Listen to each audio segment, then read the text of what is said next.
lep pozdrav vsem, ki spremljate karierne zgodbe v organizaciji Kariernega centra Univerze na Primorskem. Današnja gostja je po izobrazbi diplomirana dietetičarka, ki se ukvarja s prehranskim svetovanjem. V našem studiu lepo pozdravlja Marino Zakić. Pozdravljena in dobrodošla pri nas. Hvala. Ste diplomantka Fakultete za vede o zdravju Univerze na Primorskem. O tem bova sicer govorili nekoliko kasneje, sicer pa prihajate iz Murske Sobote. Kako se počutite ponovno na obali? Lepo, nostalgično, na obali je vedno lepo, malo sončka, malo svežega morja, kar različno kot Prekmorju, no? Lepo, fino. O letih ne bova govorili, jih bova pa prevrteli nazaj, sicer v otroštvo. Kakšna ste bila kot otrok, kakšne spomine imate na tisto obdobje? Lepe spomine imam na tisto obdobje, veliko prijateljev, veliko smeha, veliko druženja. Odraščala sem sicer v Murski Soboti, ampak nekaj časa sem tudi preživljala v Srbiji, pri babici, na kmetiji, kar nekaj živali, skratka, fajn sem se imela, no. Kaj pa osnovnošolsko obdobje? Ste bila pridna učenka? Ja, v osnovni šoli se moram pohvaliti, sem bila kar pridna, sem bila tudi 8 let odlična. Takrat to ni bilo še tako težko, kot je baje danes. Tudi dosti aktivna, bila sem košarkašica, hodila sem v glasbeno šolo, kjer sem igrala flavto, k nemščini, k angleščini, vse, kar je možno. Skratka, bila sem kar aktivna in moj vsakdan je bil, moram reči, da ko gledam nazaj, kar naporen. Ampak lep. Ob koncu osnovne šole pa v začetku srednje šole, za to obdobje je nekako značilna puberteta. Kako ste se vi soočali z njo oziroma vaši starši? Ja, mama bi morda rekla, da sem bila naporna, ampak verjetno je vsak najstnik tistih cajtih malo naporen. Iskala sem se, morda nisem točno vedela, v katero smer, kaj bi rada. Moram reči, da sem takrat našla ples, sem se dobro počutila v plesu, ampak je kar minilo to obdobje neke vihravosti in navihanosti, no. Torej ni bilo tako hudo? Ni bilo tako hudo, ne. No, z vpisom na srednjo šolo pa se nekateri, predvsem tisti, ki se odločajo za poklicne srednje šole, že morda spogledujejo s poklicom, ki ga bodo opravljali kasneje v življenju. Kje ste vi nadaljevali svojo srednješolsko pot? V srednjo šolo sem hodila v gimnazijo v Ljutomeru, gimnazija Franca Miklošiča. Gre za eno malo boljših, tako rekoč, gimnazij. Na našem koncu se res dajo velik poudarek na neko dodatno znanje, na dodatne aktivnosti. Zelo sem zadovoljna bila s svojo gimnazijsko izobrazbo in kar so nam na tisti šoli ponudili, a vendar sem se tja vpisala zato, ker nisem točno vedela, katera smer bi bila prava v bistvu zame. Takrat še v bistvu nisem razmišljala o nekih poklicih, ki bi jih opravljala tako vsakodnevno, ampak morda kot o nekih utopičnih vizijah nekega dela, recimo odvetnice, in ker to sem videla na televiziji in mi je morda bilo všeč, ne.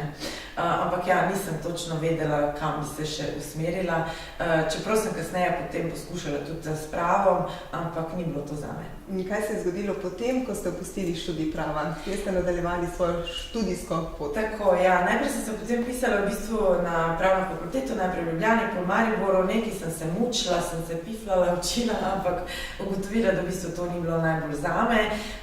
Sicer pa ta ugotovitev nekako potekala sporedno z mojo osebno zgodbo, zaradi katere sem tudi potem našla sam študij dietetike, in sicer sem se res dolga leta borila, se še danes borim, z večno telesno težo, z kilogrami, v bistvu bove rekli kar z debelostjo, in skozi ta proces učenja o sebi, o bolj zdravi prehrani, o poskušanju uravnavanja te telesne teže sem v bistvu iskala neko dodatno znanje in tako sem potem našla sam študij dietetike na fakulteti. Kako pa so starši gledali na te preskoke iz fakultete na fakulteto? Ja, očetu ni bilo glih pogodo. On je še me vedno videl v nekem suknjiču, tam na sodišču, pametna pa lepa, tako je rad povedal, ampak definitivno je pa morda mama bila bolj tista, ki se je nekako z zanimivostjo strinjala za spremembo smeri, čeprav me je tudi oče definitivno podpiral, vas tam je zelo podpirala, ampak je pa vseeno bil prisoten strah, kaj pa zdaj to, ker je nekaj novega, ni bilo še tako morda znano, kot se danes daje poudarek na neko prehrano in na te stvari, ker je še to bilo kar nekaj let nazaj, ampak sta bila oba za. In ste imeli vso podporo. Tako, vso podporo, ja. Torej, kot rečeno, ste študirali na Fakulteti za vede v zdravju Univerze na Primorskem na dodiplomski stopnji. In sicer ste bila izredna študentka, kar pomeni, da ste ob koncih tedna iz Murske Sobote prihajali na obalo. Je bilo naporno? Tako, ja, je bilo naporno, ker je bilo kar veliko vožnje in v eno in drugo smer, ampak je bilo vredno vsake minute. Predavanja so bila malo bolj zgoščena, torej ob vikendi, ampak vseeno mislim, da smo dobili ravno toliko pozornosti in ravno toliko znanja. Jaz pravim, včasih še več, ker smo mogli veliko časa vložiti potem še dodatno, da smo res osvojili vso znanje, ker izpiti so pa bili isti, srednji, izredni, to noben ne zbira, ne. Tako da je bilo kar precej naporno, čeprav samo vsebina, samo učenje zame osebno ni bilo naporno, ker me je veselilo in so me vse te teme zelo zanimale. Včasih sem še sama sabo tekmovala, ali bom uspela se čisto vse naučiti ali pa še kaj ostale za drugič. Kateri predmet pa vam je bil najbolj ljub? Vsi so gotovo strokovno izpeljali in kdo vas je morda najbolj navdihnil? Definitivno bi lahko rekla, da so predmeti, ki so mi bili všeč, povezujejo se zelo s psihologijo, recimo samo predmet psihologije, potem recimo smo imeli tudi izbirne predmete, kot so motnje hranjenja, alternativni načini prehranjevanja, skratka vse, kar se tiče nekih bolj psiholoških vidikov hranjenja, ker spet tudi odločila sem se v končni fazi za študij iz sebičnih razlogov, da najprej pomagam sebi, kasneje to zraslo v neko poslanstvo, da pomagam drugim, zato so me morda ti predmeti malo bolj pritegnili. Na drugi strani pa tudi zelo strokovni predmeti, kot je recimo klinična prehrana, kjer smo res imeli možnost mentorja in predajanja znanja nekih res strokovnih kadrov, ki so neke eminence na tem področju in ti predmeti so bili tudi res zanimivi, ampak še toliko bolj v izziv. Odločili ste se svoje znanje nadgraditi, ste študentka podiplomskega študijskega programa, prav tako dietetike na Fakulteti za vede v zdravju Univerze na Primorskem. Kje ste študijem proti koncu, v začetku? Vse je konec izpitov, samo še magistrsko moram napisati in zdaj, ko hočem združiti in delo, torej neko poslovno pot in še ta zaključek, se mi zadeve malo vlečejo, ampak sem odločena, da letos to tudi opravim in napišem to magistrsko nalogo, ki ima zelo spet zanimive teme zame osebno. Tako da bi rekla, na pol poti do konca, ker vseeno je pa še kar nek zalogaj za opraviti. Kakšna je bila pa tema diplomske naloge? Tema diplomske naloge je raziskovala prehranske smernice o bariatričnih posegih, torej kako se naj bi prehranjevali prej, kako pozneje, ker na to temo je bilo dosti malo napisanega v našem jeziku. Čeprav se je kar nekaj tudi v Sloveniji že izvajalo teh posegov, recimo v Slovenj Gradcu, kjer so pionirji teh posegov, gre pa za v bistvu kirurgijo prekomerne debelosti, kjer na tudi takšen alternativen način pomagamo morbidno debelim posameznikom. Prva zaposlitev. Kako je prišlo do prve zaposlitve? Ja, odločitev je v bistvu bila precej spontana. Že v študijskih letih so me ljudje večkrat povprašali, kaj pa naj oni jedo, kako naj se prehranjujejo, kaj naj spremenijo. Ko vidijo da si neke smernice privzel tudi v svojem življenjskem slogu, bi seveda oni tudi radi poskusili na tak način, potem seveda moraš jim povedati, da kar deluje za tebe, morda ne bo za njih, ampak v končni fazi sem ugotovila, da vsa ti nasveti in vsa ta dela pro bono skozi študij me resnično veselijo in tako sem se po diplomi v bistvu že odločila za neko samostojno delo v družinskem podjetju, kjer se ukvarjamo s prehranskim svetovanjem, izdelavo jedilnikov, različne delavnice, organiziramo predavanja in meni osebno je to delo zelo, zelo všeč. Kje pa vidite vi največji problem pri zaposlovanju ljudi vaše stroke, torej vašega profila? Problem vidim na celotni ravni, tako na zdravstvu kot v privatnem sektorju. Problem je v tem, da kakorkoli bi kader bil potreben in da dietetik bi moral biti zdravstveni delavec, čeprav je zdravstveni sodelavec trenutno še po zakonodaji, jih definitivno prostih mest primanjkuje. In tukaj se mi zdi največji problem, ker bi bilo pač resnično potrebno uvesti več možnosti, sploh za mlade diplomante, ki se še bi radi izučili, ki imajo voljo do dela in bi radi delali. Ne rečem, nekaj je mest, nekaj letos se je tudi odprlo nekaj centrov za krepitev zdravja, kjer je dietetik del tima, ampak te centrov je vseeno premalo, da bi pokrili vse diplomante z naše fakultete. Ja, seveda se lahko tudi po svoje znajdemo v privatnem sektorju, ampak tukaj imamo tudi konkurenco manj strokovnih kolegov, ki potem se gremo z njimi, ali je boljši takšen marketing ali takšen, skratka se borimo pač za stranke. No. Ravno to na slovenskem trgu je iz leta v leto opaznih več prehranskih svetovalcev, torej nekateri so samooklicani, drugi z nekaj tedenskim urnim tečajem, nekateri pa tako strokovno usposobljeni. Stranka, ki išče prehranskega svetovalca, kako naj preveri, koliko strokovnega znanja ima?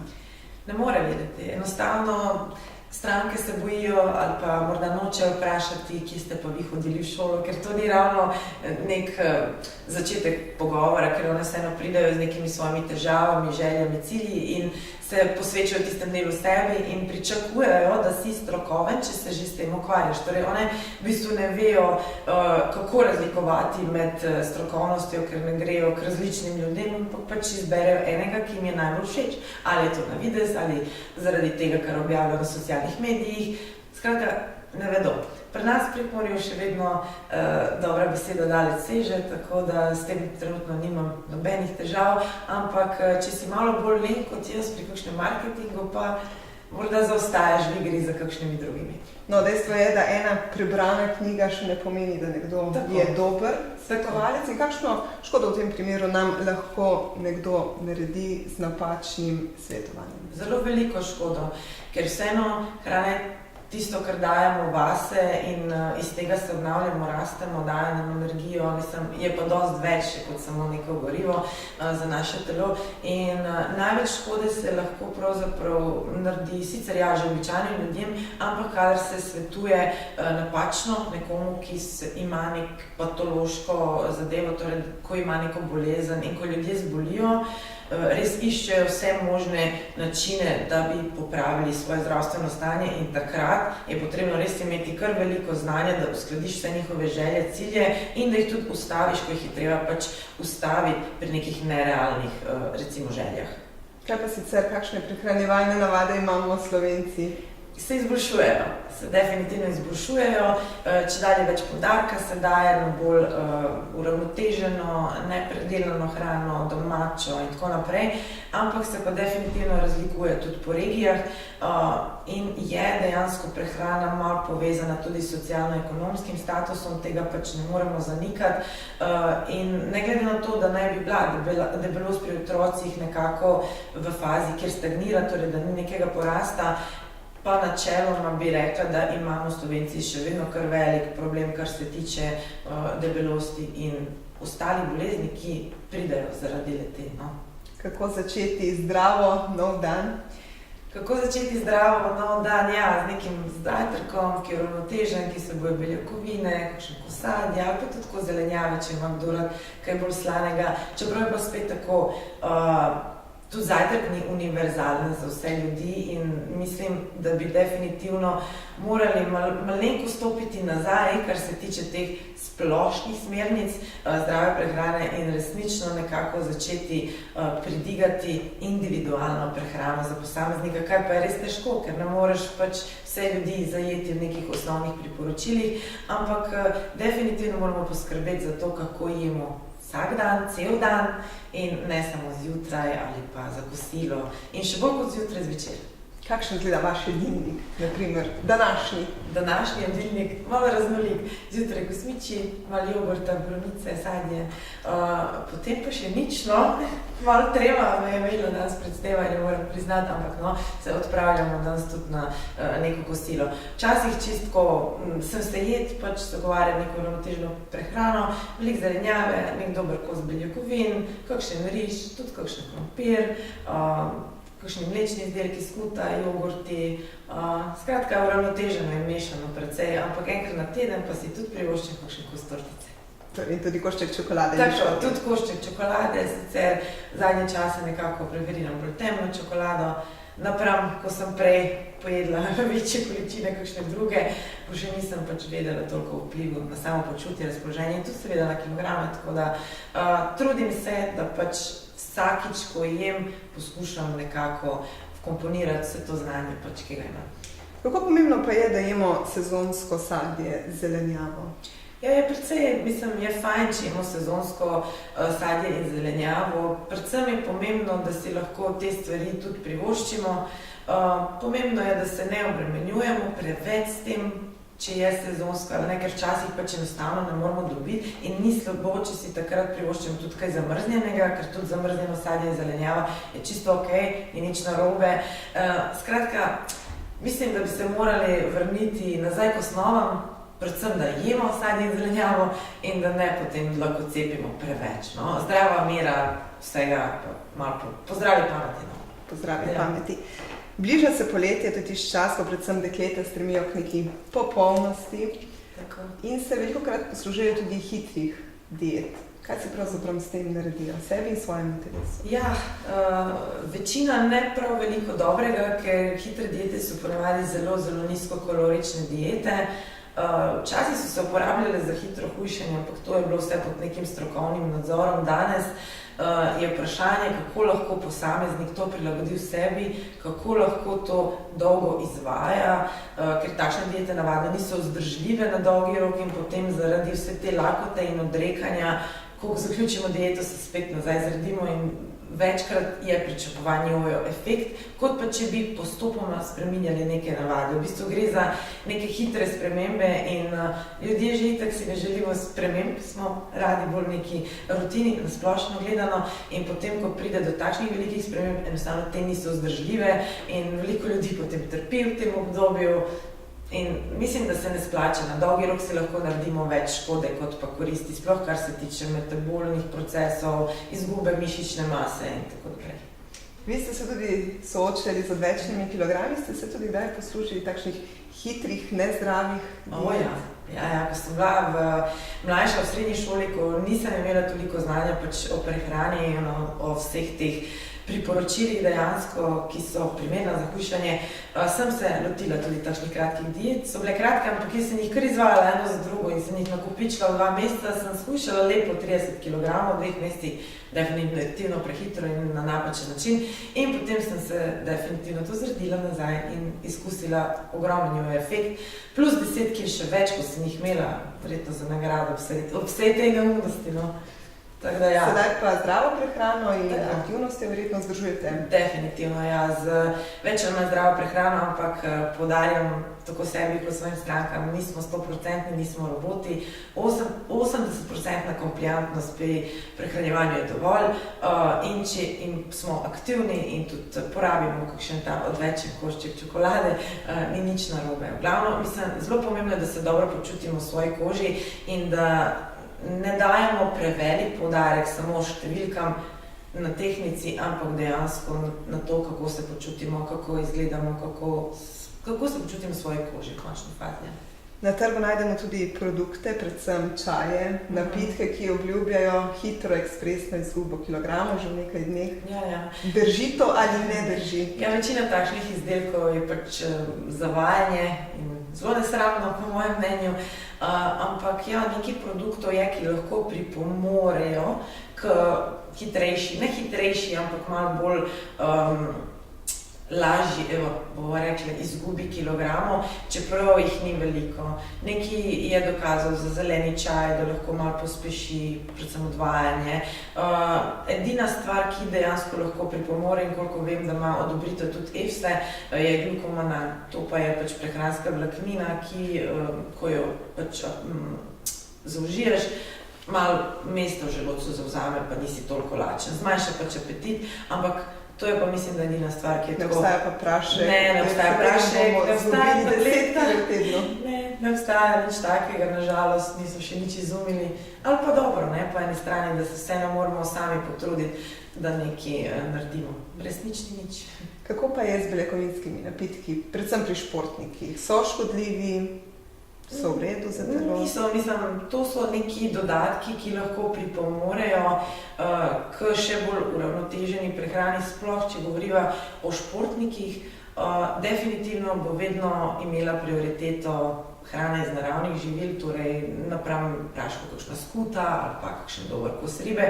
Čeprav, kadar imamo športnika, ki ima res visoke energijske potrebe, ki ima takšen malo bolj zakompliciran tudi urnik treningov, ki je veliko na poti, včasih pač takšne stvari tudi pripomorejo, da lahko vzdržuje svoj status, svojo prehranjenost in ni s tem nič narobe. Pač potrebno je gledati, da so to praški, napitki, dodatki preverjenih proizvajalcev, so priporočljivi morda, če govorimo o beljakovinah, bolj kakšne sirotkine beljakovine in tako naprej. No? Tako da ni to nič slabega in niso to v bistvu neka prehranska dopolnila, ki bi lahko kakorkoli slabo vplivala na človeka. Komu pa vi vse svetujete? Ja, zaenkrat se veliko ukvarjam z mojimi puncami, jaz rečem tudi neki fantove, ki se ukvarjajo pač z prekomerno telesno težo, kjer poskušamo to telesno težo uravnati in so vseh starostnih obdobij imajo svoje prehranske preference, svoje želje, svoje cilje, tako da tukaj delamo skupaj in ne samo za njih. Svetujem tudi športnikom, profesionalnim športnikom ali tudi rekreativnim športnikom. Rekreativni včasih rabijo še kakšen nasvet več kot pa profesionalni, ki dostikrat že veliko vedo o sami prehrani in poznajo svoje telo. Potem tudi ljudem, ki imajo kakšna patološka stanja, recimo predvsem bolj ta vsakdanja, kot so kakšni gastritisi, gastrorefluksi, laktozne intolerance, celiakije, ki se v bistvu soočajo z neko zdravstveno situacijo, tudi takšnim. Če pa imamo kakšne težje bolnike, pravzaprav pa jih napotimo naprej k kliničnemu dietetiku. Lahko se pohvalite tudi, da sodelujete z multimedijsko hišo Pop TV oziroma za katere rubrike pišete članke? Nekaj člankov je bilo napisanih za Vizito, vizita.si. Ta mesec oziroma v tem letu sem tudi pač del ekipe Popovih zdravnikov, kjer si lahko gledalci, bralci olajšajo svoja vprašanja in bom z veseljem odgovorila. Mi lahko tudi napišejo kakšno vprašanje, kar se tiče prehrane. Tako da ja, tudi z nekimi drugimi revijami sem že sodelovala. Nekaj se dogaja. Super, kje pa vas lahko najdejo? Lahko me najdejo v Murski Soboti oziroma v bistvu na internetu, ker dosti prehranskega svetovanja ali pa drugih storitev izvajamo po celi Sloveniji. Tudi online zadeve so možne, ker pač svet gre naprej, ni treba se voziti. Čeprav je fajn priti Prekmurje na kakšen izlet.